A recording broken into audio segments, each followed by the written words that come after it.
সিঙ্গাপুরের মতন জায়গায় আইছি এরকম মনে হইতেছে। হ্যাঁ ভাই, মিনি সিঙ্গাপুরের মতন লাগে না? হাতিঝিল আসলে মিনি সিঙ্গাপুরের মতন লাগে। হ্যাঁ শাওন ভাই, আমরা এখন কিন্তু মিনি সিঙ্গাপুরে আছি বর্তমানে। এটা হচ্ছে মিনি সিঙ্গাপুর, গরিবের সিঙ্গাপুর।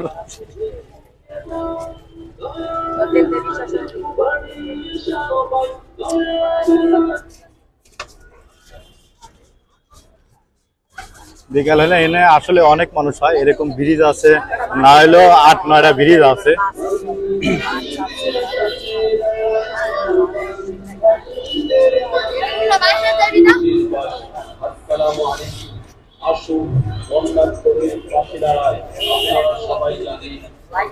হ্যাঁ হ্যাঁ, যান যান যান,